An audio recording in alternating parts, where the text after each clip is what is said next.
श्री शिवाय नमस्तुभ्याम हर हर महादेव। तो कैसे हैं आप सब।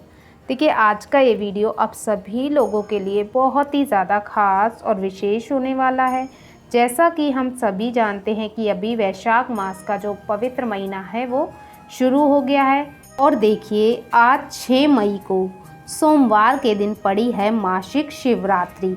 मासिक शिवरात्रि वो भी सोमवार के दिन, तो बहुत ही जो है ना शुभ योग बन रहा है। क्योंकि देखिए हम सभी जानते हैं कि सोमवार का जो दिन होता है ये हमारे भगवान शिव को समर्पित होता है।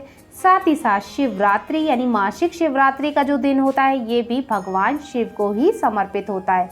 तो इस दिन यदि हम भगवान शिव के नियमित कोई भी उपाय करते हैं, कोई भी क्रियाएं करते हैं, तो इससे हमें हमारे जीवन की जो भी परेशानियां होती हैं उससे मुक्ति मिलती है भगवान शिव की कृपा से। साथ ही साथ हमारी कोई ऐसी मनोकामना होती है जो बहुत समय से अधूरी है, तो वो भी भगवान शिव की कृपा से निश्चित रूप से जो है पूर्ण हो जाती है। इसीलिए आज का ये वीडियो बहुत ही ज़्यादा खास और विशेष होने वाला है। इसीलिए आपको इस दिन करना है बहुत ही सुंदर सा उपाय, जो आज की इस वीडियो में हम आपको बताएंगे।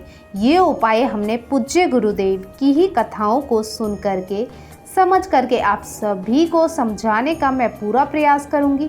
लेकिन उससे पहले इस वीडियो को ज़रूर लाइक करें, और यदि भगवान शिव के आप सच्चे भक्त हैं तो चैनल को ज़रूर सब्सक्राइब करें और कमेंट में हर हर महादेव लिखना बिल्कुल भी ना भूलें। तो देखिए अब हम जान लेते हैं कि इस दिन हमें उपाय किस प्रकार से करना है, क्या क्या सामग्री का हमें प्रयोग करना है।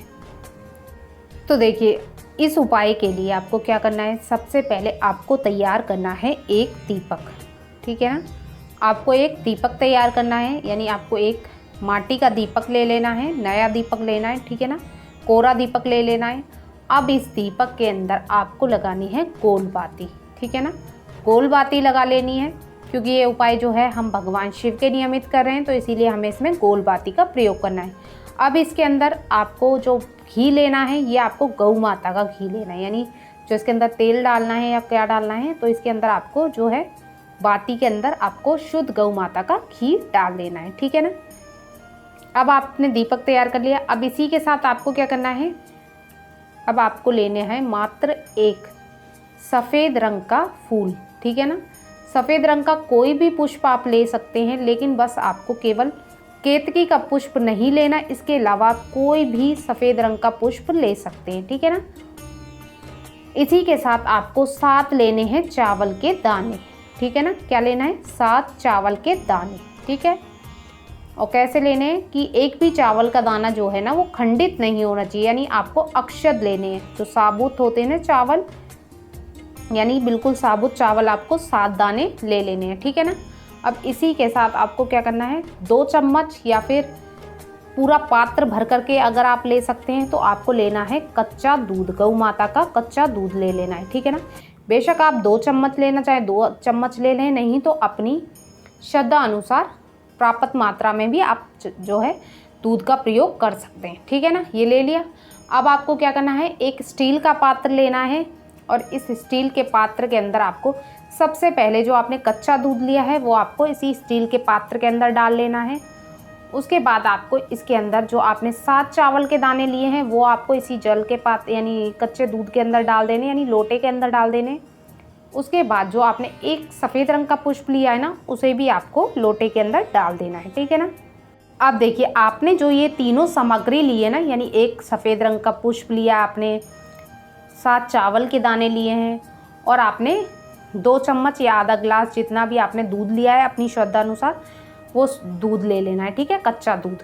तो देखिए तीनों चीज़ों का जो हमने प्रयोग किया है वो हमने सफ़ेद रंग का ही प्रयोग किया है। ठीक है ना, क्योंकि दूध भी सफ़ेद होता है, और जो पुष्प लिया ये भी हमने सफ़ेद रंग का लिया, और जो चावल के दाने हैं वो भी सफ़ेद रंग के ही होते हैं। इससे क्या होता है, जीवन में हमारे सुख समृद्धि आती है, शांति आती है हमारे जीवन में। तो आपको क्या करना है, ये तीनों सामग्री को आपको स्टील का पात्र लेना है, उसके अंदर आपको ये तीनों सामग्री को स्टील के पात्र के अंदर डाल देना है। ठीक है ना, उसके पश्चात देखिए अगर आपने दूध ज़्यादा मात्रा में लिया है तो आपका लोटा भर ही जाएगा। अगर नहीं भरता, आपने 2 चम्मच कच्चा दूध लिया है, तो आपको बाकी का इसके अंदर शेष शुद्ध जल भर लेना है लोटे के अंदर। ठीक है ना, अब आपको क्या करना है, इस पात्र को यानी लोटे को लेकर के, स्टील के लोटे को लेकर के और दीपक को लेकर के आपको चले जाना है। यदि आपके घर में शमी का पौधा है तो ये उपाय आपको वहाँ करना है। यदि आपके घर में नहीं है तो जहाँ कहीं भी मंदिर में है या कहीं भी है जहाँ पे आप शमी का पौधा लगा हुआ है आपके घर के आसपास, वहाँ पे आपको इस सामग्री को लेकर के चले जाना है। कब जाना है? प्रदोष काल के समय में, ठीक है ना। सूर्यास्त के 45 मिनट पूर्व शुरू होता है और सूर्यास्त के 45 मिनट बाद तक रहता है। तो इस समय में यदि आप ये उपाय करते हैं तो ये सर्वोत्तम होता है, ठीक है ना। तो देखिए आप आ गए शमी के पौधे के पास, ठीक है ना। अब आपको क्या करना है, उत्तर दिशा की ओर मुख करके सबसे पहले आपको वहीं पर बैठ जाना है शमी के पौधे के पास। और आपको फिर क्या करना है, सबसे पहले जो आप दीपक लेके आए थे ना गोल बाती का, उस दीपक को आपको जो है शमी के पौधे के पास लगा देना है, प्रज्वलित कर देना है कुंदकेश्वर महादेव के नाम का स्मरण करते हुए, ठीक है ना। कुंदकेश्वर महादेव के नाम का स्मरण करना है और अपनी उसी मनोकामना को बोलना है जिस भी मनोकामना को लेकर के आप ये उपाय कर रहे हैं, चाहे वो धन से जुड़ी हुई हो, चाहे वो आपके घर परिवार से जुड़ी हो, व्यापार से जुड़ी हुई हो, नौकरी संबंधित जुड़ी हुई हो, यानी किसी भी प्रकार की कोई भी मनोकामना है ना, कोई भी परेशानी है जीवन की, तो वो दूर हो, उसके लिए आपको प्रार्थना करनी है और आपको इस दीपक को प्रज्वलित कर देना है, ठीक है ना। अब देखिए दीपक को आपको डायरेक्ट ज़मीन पे नहीं रखना, उसके नीचे आप कुछ भी फूल की पत्तियां रख सकते हैं, पुष्प रख सकते हैं, चावल के दाने रख सकते हैं, यानी कुछ भी रख देना है। बस कोरा दीपक हमें ज़मीन पर नहीं रखना और इस प्रकार से रखना है कि जो उसकी आँच है ना वो शमी के पौधे को ना लगे, ठीक है ना। इस प्रकार से आपको दीपक को शमी के जड़ में आपको रख देना है, ठीक है ना। उसके पश्चात जो 1 लोटा जल है ना, जिसमें आपने सफ़ेद फूल डाला है, साथ चावल के दाने डाले और कच्चा दूध, इस जल के पात्र को आपको अपने हाथ में लेना है और आपको ये आज के दिन शमी के पौधे की जड़ में आपको ये पूरा 1 लोटा जल समर्पित करना है कुंदकेश्वर महादेव के नाम का स्मरण करते हुए। कुंदकेश्वर महादेव के नाम का स्मरण करना है और पूरा 1 लोटा जल आपको शमी के पौधे की जड़ में समर्पित कर देना है और मात्र आपको इतना सा ये सुंदर सा उपाय करना है। इस उपाय को करने से आपके घर में कभी भी धन से जुड़ी हुई कभी भी कोई परेशानी नहीं होती।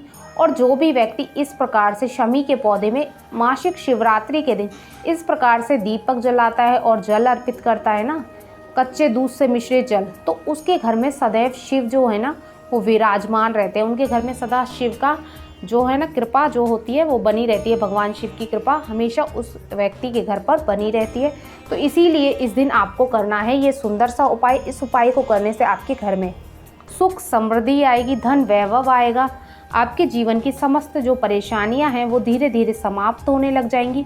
चाहे वो धन से जुड़ी हुई हो, व्यापार से जुड़ी हुई हो, कारोबार से जुड़ी हुई हो, यानी किसी भी प्रकार की परेशानी होगी वो निश्चित रूप से दूर हो जाएगी। इसीलिए ये उपाय बहुत ही ज़्यादा खास है। तो आज के लिए बस इतना ही। श्री शिवाय नमस्तुभ्याम। हर हर महादेव।